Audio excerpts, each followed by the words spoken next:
Welcome to Korean Mallus. എറ്റേണലിൽ വന്ന ഡ്രാമയുടെ 7ാമത്തെ എപ്പിസോഡിന്റെ തുടക്കത്തിൽ പ്രിൻസ് ഈഹുവായുടെ കൊട്ടാരത്തിൽ അതിക്രമിച്ചു കടന്ന കൊലയാളി ഷെങ് തന്നെയാണെന്ന് ഉറപ്പിക്കാൻ എന്തെങ്കിലും ന്യൂസ് ടാൻ്റെ അടുത്ത് നിന്ന് കിട്ടുമോ എന്നറിയാനുള്ള ശ്രമത്തിലാണ് ഈഹുവായുടെ സ്പൈ ആയ കോൺക്യൂബ്. ടാനിന് അവളുടെ ഉദ്ദേശം നല്ലതുപോലെ മനസ്സിലായതുകൊണ്ട് തന്നെ എങ്ങും തൊടാതെയാണ് അവൾ മറുപടി പറഞ്ഞത്. മാത്രമല്ല, ഈഹുവായുടെ കൊട്ടാരത്തിൽ കൊലയാളി കടന്നു വന്ന വിവരം ഞാനോ ഷെങ്ങോ അറിയുന്നതിന് മുമ്പ് നീ എങ്ങനെ അറിഞ്ഞു എന്ന് ചോദിച്ച് ടാൻ അവളെ വെട്ടിലാക്കുകയും ചെയ്തു. ജോലിക്കാരുടെ വായിൽ നിന്ന് കേട്ടതാണ് എന്ന് പറഞ്ഞവൾ തടി തപ്പുന്നു. ചില കാര്യങ്ങൾ കേൾക്കാതിരിക്കുന്നതാണ് നല്ലത് എന്ന് ടാൻ അവൾക്ക് വാണിംഗ് കൊടുത്തപ്പോൾ ഞാൻ ഇപ്പോൾ തന്നെ മടങ്ങിപ്പോയി ജോലിക്കാരുടെ വായടപ്പിക്കാമെന്ന് കോൻക്യൂ പറയുന്നു. ഇവളുടെ ഈ കഴിവ് വെച്ച് ഇവളൊരു പാപ്പരാസി ആവേണ്ടതായിരുന്നു എന്ന് ടാൻ പിറുപിറുക്കുന്നുണ്ട്. പാപ്പരാസി എന്ന് അവൾ ചോദിച്ചുകൊണ്ട് നിൽക്കുമ്പോൾ ഒരു ജോലിക്കാരൻ വന്നിട്ട് കുമാരനും അനിയനും കൂടി അമ്പ് ചെയ്ത് പ്രാക്ടീസ് ചെയ്യുകയാണ്. കുമാരിമാരോടെല്ലാം അങ്ങോട്ട് ചെല്ലാൻ അറിയിച്ചു എന്ന് പറയുന്നു. അപ്പോൾ പിന്നെ ബോറിംഗ് ആണ്, അത് ഇത്ര കാണാതിരിക്കുന്നു, ഞാൻ വരുന്നില്ല എന്ന് ടാൻ പറഞ്ഞപ്പോൾ കോൺക്യൂബിൻ്റെ തലയിൽ എന്തോ കുരുട്ടുബുദ്ധി തോന്നുന്നുണ്ട്.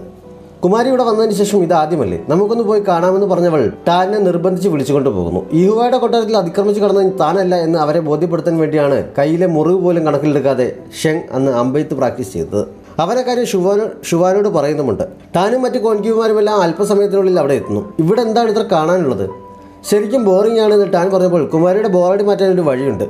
കുമാരി ഒരു പൂവ് കടിച്ചു പിടിച്ചുകൊണ്ട് ടാർഗറ്റ് ബോർഡിന് മുന്നിൽ നിൽക്കണം. കൃത്യമായി പൂവിൽ അമ്പെയ്ത് കൊള്ളിക്കാൻ കുമാരന് സാധിക്കുമോ എന്ന് നോക്കാമല്ലോ എന്നൊരു കോൺക്യൂ പറയുന്നു.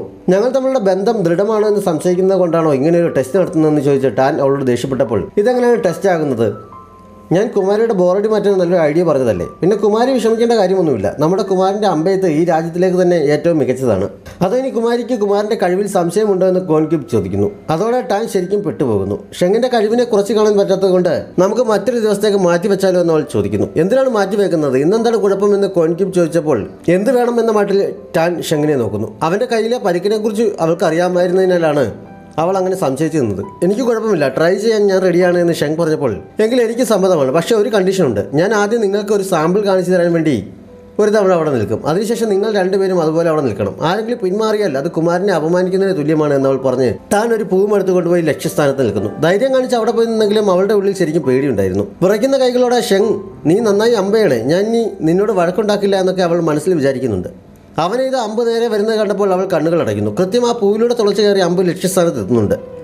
അസൂയക്കാരിയായ കോൺക്യൂബ് ഒഴികെ ബാക്കി എല്ലാവരും ഷെങ്ങിൻ്റെ കഴിവിനെ അഭിനന്ദിക്കുന്നു. എനിക്ക് കുഴപ്പമൊന്നുമില്ല എന്ന് പറഞ്ഞ് ടാനും സന്തോഷം കൊണ്ട് തുള്ളിച്ചാടുന്നുണ്ട്. അടുത്ത അവസരത്തിൽ തയ്യാറായി കോൺക്യൂബിൻ മുന്നോട്ട് വന്നപ്പോൾ ടാനിനോട് അടുത്തതായി അമ്പ് ചെയ്തോളാൻ ഷെങ് പറയുന്നു. ടാൻ ത്രില്ലടിച്ച് തുള്ളിച്ചാടുന്നുണ്ട്. പക്ഷേ നമ്മുടെ കോൺക്യൂബ് ആകെ പേടിച്ച് വിറയ്ക്കാൻ തുടങ്ങുന്നു. ടാനിനെ കൊണ്ട് ചെയ്യിക്കരുത് എന്നവൾ പറഞ്ഞു നോക്കിയെങ്കിലും എൻ്റെ ആജ്ഞ ധിക്കരിക്കുകയാണോ എന്ന് ചോദിച്ച് ഷെങ് അവളെ വഴക്ക് പറയുന്നു. പേടിക്കണ്ട, ഞാനിതൊരു ഒരിക്കൽ പോലും ടാർഗറ്റിൽ കൃത്യമായി കൊള്ളിച്ചിട്ടില്ല എന്ന് ടാൻ പറയുന്നത് കേട്ട് അവളുടെ പേടി ഒന്നുകൂടി കൂടുന്നുണ്ട്. പക്ഷെ അപ്പോഴേക്കും ജിങ്ഷിൻ പൂവും എടുത്തുകൊണ്ട് വന്നിരുന്നു. വേറെ വഴിയില്ലാതെ അവൾ അതും വാങ്ങി പോകുന്നു. ഷെങ് ടാനിനെ തനിക്കൊപ്പം ചേർത്ത് നിർത്തി അവളുടെ കയ്യിൽ പിടിച്ച് അമ്പിന് ലക്ഷ്യം നോക്കുന്നു. ടാൻ ടാർഗറ്റ് നോക്കുന്നത് കണ്ട് അവൻ ചിരി വരുന്നുണ്ട്. നിന്റെ ദേഷ്യം തീർക്കാൻ ഞാൻ സഹായിക്കാം എന്നവൻ അവളോട് രഹസ്യമായി പറയുന്നു. ടാനും അത് സമ്മതിക്കുന്നു. അവളുടെ കയ്യിൽ പിടിച്ചവൻ അമ്പയിക്കുന്നു. അമ്പ് ചെന്ന് കൊണ്ടത് കോൺക്യൂബിൻ്റെ തലയിലെ ബണ്ണിലാണ്. കണ്ണടച്ചു പിടിച്ചിരുന്ന അവർ കണ്ണു തുറന്നപ്പോൾ തലയിൽ തറച്ചിരിക്കുന്ന അമ്പ് കണ്ട് ബോധം കെട്ട് താഴെ വീഴുന്നു. ടാനിന് തൃപ്തിയാകുന്നുണ്ട്. അന്ന് രാത്രി മൂൺ ഫെസ്റ്റിവൽ അടുക്കാറായതുകൊണ്ട് അതിനുള്ള സ്പെഷ്യൽ കേക്കൊക്കെ റെഡിയാക്കുന്നുണ്ട്. ടേസ്റ്റ് ചെയ്യാൻ എടുത്തുകൊണ്ട് വരണമെന്ന് ജിങ്ഷിൻ ടാനിനോട് ചോദിക്കുന്നു. കുട്ടിക്കാലത്ത് എല്ലാ വർഷവും മൂൺ ഫെസ്റ്റിന് ഭക്ഷണമൊക്കെ കഴിച്ച് റൂഫ് ടോപ്പിൽ പോയിരുന്ന് ചന്ദ്രനെ കാണാറുണ്ട്. ഇപ്പോൾ ജോലി തിരക്ക് കാരണം അവരുടെ അടുത്തേക്ക് അധികം പോകാൻ കഴിയില്ലായിരുന്നു. ഇനി ഒരിക്കലും എന്നെ കാണാൻ കഴിയില്ല എന്നറിഞ്ഞാൽ അവർ ഉറപ്പായും സങ്കടപ്പെടുമെന്നൊക്കെ പറഞ്ഞ് ടാൻ സെൻറ്റി അടിക്കുന്നുണ്ട്. അച്ഛനമ്മമാരെയൊക്കെ വല്ലാതെ മിസ് ചെയ്തതിനാൽ തനിച്ചിരിക്കാനെന്നോണം അവൾ ജിങ്ഷിനോട് പോയി കിടന്നോളാൻ പറഞ്ഞയക്കുന്നു. ജിങ്ഷിൻ പോയി കഴിഞ്ഞപ്പോൾ അവൾ കട്ടിൽ കയറി മുട്ടുകുത്തിയിരുന്ന് കുമ്പിട്ട് പ്രാർത്ഥിക്കാൻ തുടങ്ങുന്നു. നിന്റെ മാന്ത്രിശക്തി ഉപയോഗിച്ച് എന്നെ എങ്ങനെയെങ്കിലും തിരികെ എൻ്റെ നാട്ടിലെത്തിക്കണേ എന്നവൾ പലതവണ പറഞ്ഞു നോക്കുന്നു. ഒരു പ്രയോജനവുമില്ല എന്ന് കണ്ടവൾ ആകെ നിരാശയാകുന്നുണ്ട്. അങ്ങനെ കിടന്നവൾ ഉറക്കം പിടിക്കുന്നു. കുറച്ച് കഴിഞ്ഞപ്പോൾ ഷെങ് അവളെ ഉണർത്താതെ തന്നെ അവളുടെ തല മടിയിലെടുത്ത് വെച്ച് തലോടുന്നുണ്ട്. ടാൻ ഉറക്കത്തിൽ കുറച്ച് പൊരിച്ച കോഴിയും ചപ്പാത്തിയും കിട്ടിയിരുന്നെങ്കിൽ എന്ന് പറയുന്നത് കേട്ട് ഷെങ് അവളുടെ മുടിയിൽ തലോടുന്നു. അമ്മയുടെ മടിയിലാണ് കിടക്കുന്നത് എന്ന ചിന്തയിലാണോ, അമ്മ എൻ്റെ മുടി ഉഴപ്പല്ലേ എന്നവൾ പറയുന്നുണ്ട്. അമ്മ എന്നെ തീറ്റിച്ച് ഇപ്പോൾ തന്നെ എൻ്റെ മുഖം റൗണ്ടായി എന്നവൾ പറയുന്നത് കേട്ട് ബൺ പോലെ ആയെന്ന് പറയുന്നതാണ് ശരി എന്നവൻ പറയുന്നു. ടാൻ പെട്ടെന്ന് ബോധം വന്ന പോലെ ചാടി എണീക്കുന്നു. ഷെങ്ങിനെ അടുത്ത് കണ്ട് നീ എന്തിനാണ് ഇങ്ങോട്ട് വന്നത് എന്ന് ചോദിച്ചവൾ അവനോട് ദേഷ്യപ്പെടുന്നു. ഇതെൻ്റെ കൊട്ടാരമല്ലേ, നീ എൻ്റെ ഭാര്യയല്ലേ, ഞാൻ വരുന്നതിൽ എന്താണ് തെറ്റിയെന്നവൻ ചോദിക്കുന്നു. ഇങ്ങനെ കുട്ടികളെ പോലെ തെറ്റി ന്യായീകരിക്കാൻ കാരണങ്ങൾ പറയേണ്ട എന്നവൾ പറഞ്ഞപ്പോൾ ഞാൻ കുട്ടിയാണ് എന്ന് മാത്രം പറയരുത് എന്നവൻ പറയുന്നു. കുട്ടികളെ പോലെ അല്ല എന്ന് പറയുന്നവർക്കാണ് കുട്ടിത്തം കൂടുതലുള്ളത് എന്ന് പറഞ്ഞവൾ അവനെ ദേഷ്യം പിടിപ്പിക്കാൻ നോക്കുന്നുണ്ട്. ഷെങ് അവളെ പിടിച്ച് മടിയിലേക്ക് കിടത്തിയിട്ട് എന്നെ വിട്ട് എവിടേക്കും പോകാമെന്ന് നീ വിചാരിക്കേണ്ട എന്ന് പറഞ്ഞപ്പോൾ ടാൻ്റെ മുഖത്തൊരു പുഞ്ചിരി വിട്ടിരുന്നുണ്ട്. അടുത്ത ദിവസം രാവിലെ ജിങ്ഷിൻ അവളെ അണിയിച്ചൊരുക്കിക്കൊണ്ട് നിൽക്കുമ്പോൾ കുമാരി ഇന്നലെ രാത്രി നന്നായി ഉറങ്ങിയിരുന്നു എന്ന് ചോദിക്കുന്നു. അവളുടെ ചോദ്യത്തിലെ അർത്ഥം മനസ്സിലായതുപോലെ ഞാനും ഷെങ്ങും ഇന്നലെ ഒന്നും ചെയ്തില്ല, ഞങ്ങൾ നേരത്തെ കിടന്നുറങ്ങിയെന്ന് അവൾ പറയുന്നു. ജിങ്ഷൻ അത് കേട്ട് ചിരിച്ചുകൊണ്ട് നിൽക്കുമ്പോഴാണ് ഒരു ജോലിക്കാരൻ വന്നിട്ട് മന്ത്രിയുടെ കൊട്ടാരത്തിൽ ഫെസ്റ്റിവലിന്റെ ഭാഗമായി നടക്കുന്ന വിരുന്നിൽ പങ്കെടുക്കാൻ കുമാരിയെയും കുമാരനെയും ക്ഷണിച്ചിട്ടുണ്ട് എന്നറിയിക്കുന്നത്. എനിക്ക് ആ കുടുംബവുമായി ഇനി മുതൽ ഒരു ബന്ധവുമില്ല. ഇനി മുതൽ ഇങ്ങനെയുള്ള ക്ഷണങ്ങളൊന്നും എന്നെ അറിയിക്കുക പോലും വേണ്ട. ഞാൻ അങ്ങോട്ട് വരുന്നില്ല. എനിക്ക് നല്ല സുഖമില്ല എന്ന് പറഞ്ഞാൽ മതി എന്ന് അവൾ പറയുന്നു. പക്ഷേ ഈഹുവായും ഭാര്യയും വരുന്നുണ്ട് എന്ന് കേട്ടതും അവൾ ചാടിക്കയറി ഞാനും വരാമെന്ന് സമ്മതിക്കുന്നു. പെട്ടെന്ന് തീരുമാനം മാറ്റാൻ എന്താണ് കാരണമെന്ന് അയാൾ പോയി കഴിഞ്ഞപ്പോൾ ജിങ്ഷൻ അവളോട് ചോദിക്കുന്നു. നിന്റെ കുമാരിക്കും ഈഹുവായ്ക്കും തമ്മിൽ കാണാൻ ഞാൻ അവസരം ഉണ്ടാക്കിയതല്ലേ എന്ന് ടാൻ പറഞ്ഞപ്പോൾ കുമാരിക്ക് വേണ്ടി ഞാൻ നന്ദി പറയുകയാണെന്ന് ജിങ്ഷൻ പറയുന്നു. നന്ദി പറയാറായിട്ടില്ല, കാരണം ഞങ്ങൾ എങ്ങനെയാണ് എക്സ്ചേഞ്ച് ആകുന്നതെന്ന ട്രിക്ക് എനിക്ക് ഇതുവരെ മനസ്സിലായിട്ടില്ല. അവിടെ എത്തുമ്പോൾ ഈഹുവായെ കാണാൻ പോകുന്നത് ഞാനാണോ ശരിക്കുള്ള ടാനറാണോ എന്നൊക്കെ കണ്ടു തന്നെ അറിയണം എന്ന് ടാൻ പറയുന്നു. ഇത്ര പെട്ടെന്ന് ടാനിന് ഇങ്ങനെ ദയ തോന്നാൻ കാരണം കുമാരിയോട് എന്തെങ്കിലും തെറ്റ് ചെയ്യുന്ന കുറ്റബോധമാണെന്ന് ജിങ്ഷൻ ചോദിച്ചപ്പോൾ സത്യമായിട്ടും ഞാൻ ഷെങ്ങും ഇന്നലെ ഒന്നും ചെയ്തിട്ടില്ല, കിടന്നുറങ്ങിയതേ ഉള്ളൂ എന്ന് അവൾ പറയുന്നു. അതിന് നിങ്ങളുടെ കാര്യമാണ് ഞാൻ ഉദ്ദേശിച്ചതെന്ന് ഞാൻ പറഞ്ഞില്ലല്ലോ എന്ന് പറഞ്ഞ് ജിങ്ഷൻ ചിരിക്കുന്നുണ്ട്. ഷെങ്ങിന് ടാനിനോടുള്ള സംശയമെല്ലാം പൂർണ്ണമായി നീങ്ങിയിരുന്നതിനാൽ ഇനി മുതൽ അവളെ ഫോളോ ചെയ്യേണ്ട ആവശ്യമില്ല എന്നവൻ യുഹാവോയ്ക്ക് നിർദ്ദേശം നൽകുന്നു. യുഹാവോ മടങ്ങിയ പുറകിനാണ് ജോലിക്കാരൻ വന്ന് ടാനിനെ വിരുന്നിന് ക്ഷണിക്കാൻ പോയ വിവരത്തെക്കുറിച്ച് പറയുന്നത്. ആദ്യം ടാൻ വരുന്നില്ലെന്ന് പറഞ്ഞതും പിന്നീട് ഈഹുവായി വരുന്നുണ്ട് എന്നറിഞ്ഞപ്പോൾ ചാടിക്കയറി വരാമെന്ന് സമ്മതിച്ചതും അയാൾ അതുപോലെ തന്നെ അവനെ അറിയിക്കുന്നു. ഷെങ്ങിൻ്റെ ഉള്ളിൽ വീണ്ടും അസൂയയും ദേഷ്യവും നിറയുന്നുണ്ട്. വിരുന്നിന് ഷെങ്ങും ടാനും എത്തുന്നതിന് മുമ്പ് തന്നെ ഈഹുവായും പാനറും എത്തിയിരുന്നു.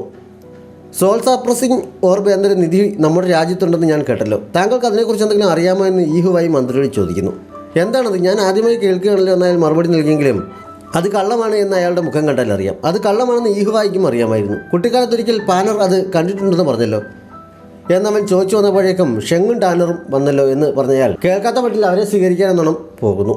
താമസിച്ചു വന്നതിന് ഈഹുവായി കുറ്റപ്പെടുത്തിയപ്പോൾ എൻ്റെ ഭാര്യയെ ഞാൻ കൊഞ്ചിച്ച് വഷളാക്കിയിരിക്കുന്നതിനാൽ അവൾ വെറുതെ കളിച്ചിരുന്ന സമയം പോയതറിഞ്ഞില്ല. അതാണ് താമസിച്ചതെന്ന് ഷെങ് മനഃപൂർവ്വം പറയുന്നു. ഒരു കാര്യവുമില്ലാതെ തൻ്റെ തലയിൽ കുറ്റം വയ്ക്കുന്ന കണ്ട് അവൾ അന്തം വിട്ട് അവനെ നോക്കുന്നുണ്ട്. ടാനറുടെ മുഖം വിളറിയിരിക്കുന്നല്ലോ, എന്ത് പറ്റി? ഷെങ്ങിൻ്റെ കൊട്ടാരത്തിലെ ജീവിതം അത്ര സുഖകരമല്ലേ എന്ന് ഈഹുവായി അവളോട് ചോദിക്കുന്നു. എനിക്കൊരു കുഴപ്പമില്ല, കുമാരൻ വളരെ നന്നായാണ് എന്നെ നോക്കുന്നത്, ഞാൻ ഹാപ്പിയാണ് എന്നൊക്കെ അവൾ മറുപടി പറയുന്നു. അവളെ കണ്ടിട്ട് നല്ല ആരോഗ്യമുണ്ടല്ലോ എന്ന് പാനറും ഈഹുവായോട് പറയുന്നു. ടാനർ വളരെ വീക്കാണ്, നിനക്കാണ് ആരോഗ്യമുള്ളത് എന്ന് പറഞ്ഞ് ഈഹുവായി അവളെ എതിർക്കുന്നു. വിഷയം മാറ്റാൻ വേണ്ടി നമുക്ക് ഭക്ഷണം കഴിക്കാൻ തുടങ്ങാമെന്ന് ടാൻ പറയുന്നുണ്ട്. ടാനുമായി തനിക്ക് നല്ല ബന്ധമാണുള്ളതെന്ന് ഈഹുവായിയെ കാണിക്കാൻ വേണ്ടി അവളോട് തൻ്റെ വായിലേക്ക് ഭക്ഷണം വെച്ച് തരാൻ ഷെങ് രഹസ്യമായി പറയുന്നു. അവൾക്ക് ദേഷ്യം വന്നെങ്കിലും അവൾ അവൻ്റെ വായിലേക്ക് ഭക്ഷണം വെച്ചു കൊടുക്കുന്നു. ഈഹുവായിക്ക് അത് ശരിക്കും ഉള്ളിൽ കൊള്ളുന്നുണ്ട്. അവന് അസൂയ കാരണം അവിടെ നിന്ന് നോട്ടം മാറ്റാൻ പോലും കഴിയുന്നുണ്ടായിരുന്നില്ല. മറ്റുള്ളവരുടെ ഭാര്യമാരെ ഇങ്ങനെ നോക്കിയിരിക്കുന്നത് തെറ്റാണ് എന്ന് പാനർ അടുത്തിരുന്ന് പറഞ്ഞപ്പോഴാണ് അവൻ അവിടെ നിന്ന് കണ്ണെടുത്തത്. ഭക്ഷണം കഴിഞ്ഞ് സോൾ സപ്രസിംഗ് ഓർബ് ഉണ്ടായിരിക്കുമെന്ന് നീ പറഞ്ഞ രഹസ്യമുറിയിലേക്ക് ഞാൻ പോകുന്നുണ്ട് എന്ന് അവൻ പാനറോട് പറയുന്നു. ഈഹുവായി ആരുടെയും ശ്രദ്ധയിൽപ്പെടാതെ രഹസ്യമായി ഒരു മുറിയിലേക്ക് കയറുന്നത് ഷെങ് മറിഞ്ഞെന്ന് ശ്രദ്ധിക്കുന്നുണ്ടായിരുന്നു. എന്തായിരിക്കും അതിനുള്ളിൽ എന്ന ആകാംക്ഷ അവൻ്റെ ഉള്ളിൽ നിറയുന്നു. അകത്ത മുറിയിൽ കുറേ സമയം തിരഞ്ഞപ്പോൾ രഹസ്യാറ തുറന്ന് സോൾ സപ്രസിംഗ് ഓർബ് കണ്ടെത്താൻ ഈഹുവായി കഴിയുന്നു. അതിൻ്റെ പ്രകാശം അവിടെ മുഴുവൻ പരക്കുന്നുണ്ട്. ഈഹുവായി അത് കൈകൊണ്ടെടുക്കാൻ ഒരു ശ്രമം നടത്തിയെങ്കിലും ആരോ വലിച്ചെറിഞ്ഞതുപോലെ അവൻ ദൂരേക്ക് തെറിച്ചു വീഴുകയും ആ വാതിൽ തനിയെ അടയുകയും ചെയ്യുന്നു. ഈഹുവായി തൽക്കാലം തൻ്റെ ശ്രമം ഉപേക്ഷിച്ച് പുറത്ത് കിടക്കുന്നു.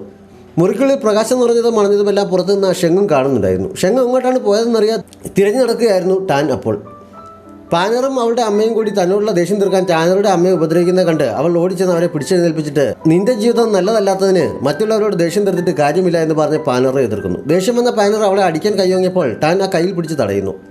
പാനർ സഹായത്തിന് രണ്ട് ജോലിക്കാരെ വിളിപ്പിച്ച് അവരെ കൊണ്ട് ടാനിനെ ബലമായി പിടിച്ച് മുട്ടുകുത്തിയിരുത്തിക്കുന്നു. അത് കണ്ടുകൊണ്ട് അവിടേക്ക് വന്ന ഈഹുവായി അവർക്ക് നല്ല തല്ലു കൊടുത്തിട്ട് ടാനിനെ പിടിച്ചെഴുന്നേൽപ്പിക്കുകയും പാനറെ വഴക്ക് പറയുകയും ചെയ്യുന്നു. ആ സമയത്താണ് ഷെങ് അവിടേക്ക് വന്നത്. ഇന്നലെ മുതൽ എൻ്റെ പ്രിയതമയ്ക്ക് ചെറിയ പനിയുണ്ട്, ഇവിടെ തണുപ്പടിക്കാതെ നമുക്ക് അകത്തേക്ക് പോകാമെന്ന് അവൻ പറയുന്നു. അത് ശരിവയ്ക്കും പോലെ ടാൻ ഒന്ന് ചുമച്ച് ഓക്കെ കാണിച്ച് ഷെങ്ങിനരികിലേക്ക് ചെന്ന് ഞാൻ അറിയാതെ മാഡത്തെയും ചേച്ചിയെ എതിർത്തു പോയി, അതുകൊണ്ട് അവർ എന്നെ മര്യാദ പഠിപ്പിക്കാനുള്ള ശ്രമത്തിലായിരുന്നു എന്ന് പറഞ്ഞ് വീണ്ടും ചുമയ്ക്കുന്നു. ടാൻ ഇപ്പോൾ എൻ്റെ ഭാര്യയല്ലേ, അവളെ ആരും ഉപദ്രവിക്കുന്നത് എനിക്ക് ഇഷ്ടമല്ല എന്ന് ഷെങ് പറഞ്ഞപ്പോൾ മന്ത്രി കൊച്ചമ്മ മുന്നോട്ട് വന്ന് അവനോട് ക്ഷമ പറയുന്നു. ടാനർക്ക് സുഖമില്ലാത്തതിനാൽ ഞങ്ങൾ പോവുകയാണെന്ന് പറഞ്ഞ് ഷെങ് അവളെയും കൊണ്ട് പോകുന്നു. അമ്മയുടെ ഗതി എന്താകുമെന്ന് ചിന്ത ടാനറിനെ അലട്ടുന്നുണ്ടായിരുന്നു. അവർ പോയി കഴിഞ്ഞപ്പോൾ നമുക്ക് കുറച്ച് കാര്യങ്ങൾ കൂടി സെറ്റിൽ ചെയ്യാനുണ്ട് എന്ന് പറഞ്ഞ് മന്ത്രി കൊച്ചമ്മ ടാൻ്റെ അമ്മയോട് പുറകെ വരാൻ പറഞ്ഞ് അവിടെ നിന്ന് പോകുന്നു.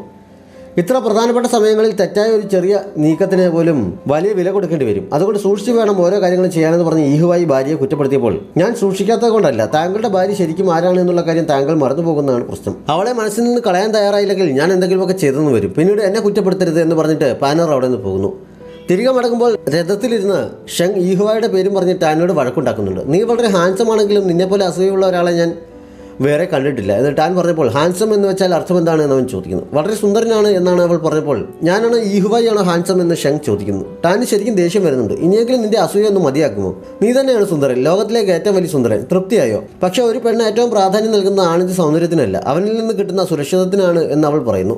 ഞാൻ ഈ രാജ്യത്തെ രാജകുമാരനല്ലേ, എന്നിട്ടും നിനക്ക് സുരക്ഷിതത്വം തോന്നില്ല എന്ന് ഷെങ് ചോദിക്കുന്നു. അങ്ങനെയുള്ള സംരക്ഷണത്തിന്റെ കാര്യമല്ല ഞാൻ ഉദ്ദേശിച്ചത്. അതായത് നമുക്ക് എന്ത് പ്രശ്നമുണ്ടായാലും നമ്മളെ സപ്പോർട്ട് ചെയ്തുകൊണ്ട് നമുക്കൊപ്പം നിൽക്കാൻ കഴിയുന്ന ഒരാൾ കൂടെയുണ്ട് എന്നൊരു തോന്നലില്ലേ, ആ രീതിയിലുള്ള ഒരു സുരക്ഷിതത്വത്തിൻ്റെ കാര്യമാണ് ഞാൻ ഉദ്ദേശിച്ചതെന്ന് ടാൻ പറയുന്നു. നീ പറയുന്നതൊന്നും മുമ്പൊരിക്കലും ആരും പറഞ്ഞു കേട്ടിട്ടില്ലാത്തതാണെങ്കിലും എനിക്ക് നല്ല ഇൻട്രസ്റ്റ് തോന്നുന്നുണ്ട്. നിനക്ക് എന്ത് പ്രശ്നമുണ്ടെങ്കിലും എന്നോട് തുറന്നു പറയാം, ഞാൻ കൂടെ ഉണ്ടാകുമെന്ന് ഷെങ് അവൾക്ക് ഉറപ്പ് കൊടുക്കുന്നു.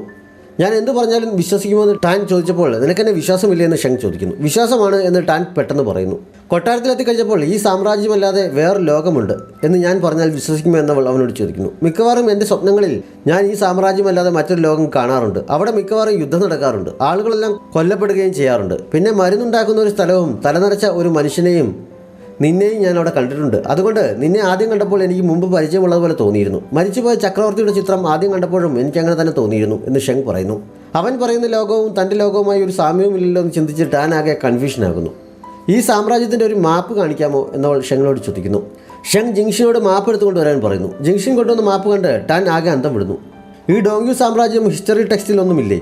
ഇനി ഗ്ലോബിലൊന്നും ഇല്ലാത്ത ഒരു സ്ഥലത്താണോ ഞാൻ എത്തിപ്പെട്ടത് എന്നവൾ സംശയിക്കുന്നു. ഗ്ലോബ് എന്ന് കേട്ടപ്പോൾ അതെന്താണെന്ന് ഷെങ് ചോദിക്കുന്നു. അതിപ്പോൾ എനിക്ക് പറഞ്ഞു തരാൻ കഴിയില്ല എന്ന് പറഞ്ഞിട്ട് ടാൻ ഗ്ലാസ്സിലിരുന്ന വെള്ളത്തിൽ വിരൽ മുക്കി ആ മേശപ്പുറത്ത് ചൈനയുടെ മാപ്പിൻ്റെ ഏകദേശം രൂപം വരച്ചിട്ട് ഒറ്റ നോട്ടത്തിൽ പൂവൻകോഴിയെ പോലെ തോന്നിക്കുന്ന ഒരു സ്ഥലത്ത് നിന്നാണ് ഞാൻ വന്നിരിക്കുന്നത് എന്ന് പറഞ്ഞാൽ വിശ്വസിക്കുമോ എന്ന് അവനോട് ചോദിക്കുന്നു. നീ പക്ഷേ ഈ ഡോങ്ക്യു സാമ്രാജ്യത്തിൽ മന്ത്രിയുടെ മകളായി തന്നെയാണല്ലോ ജനിച്ചു വളർന്നത് എന്ന് ഷെങ് ചോദിച്ചപ്പോൾ ടാൻ ആകെ വട്ടായി അതൊന്നും പറഞ്ഞ് മനസ്സിലാക്കാൻ പറ്റില്ല എന്ന് പറഞ്ഞ് എഴുന്നേൽക്കുന്നു. എനിക്ക് മനസ്സിലാക്കാൻ പറ്റാത്തതായി ഒന്നുമില്ല, നിനക്ക് കാര്യങ്ങൾ നന്നായി പറയാൻ അറിയാത്തത് കൊണ്ടാണ് എന്ന് ഷെങ് പറയുന്നു. എനിക്ക് പറയാൻ അറിയില്ലെന്നോ? ആളുകൾ ഇഷ്ടപ്പെടുന്ന ഒരു സെയിൽസ് ഏജൻ്റാണ് ഞാൻ. പറഞ്ഞു മനസ്സിലാക്കാൻ കഴിയാത്തത് കൊണ്ടാണ് എനിക്കതിന് സാധിച്ചത് എന്ന് ചോദിച്ചവൾ അവനെ എതിർക്കുന്നു. പക്ഷേ ഷെങ് അപ്പോഴേക്കും എഴുന്നേറ്റ് വന്ന് അവളെ ചുറ്റിപ്പിടിച്ചിട്ട് ഇനി എനിക്കൊന്നും കേൾക്കണമെന്നില്ല എന്ന് പറയുന്നു. സംഗതി പിശകാകും എന്ന് ജിങ്ഷിന് മനസ്സിലാവുന്നതിനാൽ അവൾ ടാനിനെ വിളിക്കാൻ ശ്രമിച്ചെങ്കിലും അവളോട് പുറത്തു പോയിക്കൊള്ളാൻ ഷെങ് പറയുന്നു. ജിങ്ഷിൻ തിരിഞ്ഞു നടക്കുന്ന കൂട്ടത്തിൽ ടാൻ നീ തന്ന വാക്ക് മറന്നു പോകരുതെന്ന് പിറുപിറുക്കുന്നുണ്ട്. നമുക്ക് നിലാവ് കണ്ടാലോ എന്ന് ചോദിച്ച് അവനെയും കൊണ്ട് പുറത്തേക്ക് പോകാൻ അവളൊരു ശ്രമം നടത്തിയെങ്കിലും അവളുടെ വായ അടുപ്പിച്ചുകൊണ്ട് അവൻ അവളെ കിസ് ചെയ്യുന്നു. ടാൻ അവനെ എതിർക്കാൻ കഴിയുന്നില്ല എന്ന് മാത്രമല്ല ഇപ്പോൾ അവൾ ശരിക്കും അത് എൻജോയ് ചെയ്യുന്നുമുണ്ട്. ടാനർ ഇതറിയാതെ എങ്ങനെയെങ്കിലും നോക്കണം എന്ന് അതിനിടയിലും അവൾ ചിന്തിക്കുന്നിടത്ത് ഈ എപ്പിസോഡ് അവസാനിക്കുന്നു. ഏതെങ്കിലും കൂട്ടുകാർ സബ്സ്ക്രൈബ് ചെയ്യാതെ നമ്മുടെ ചാനൽ കാണുന്നുണ്ടെങ്കിൽ വേഗം തന്നെ മറക്കാതെ സബ്സ്ക്രൈബ് ചെയ്യുക. നോട്ടിഫിക്കേഷൻ ലഭിക്കുന്നതിനായി ബെല്ലൈക്കൺ കൂടി അമർത്തുക. Thanks for watching.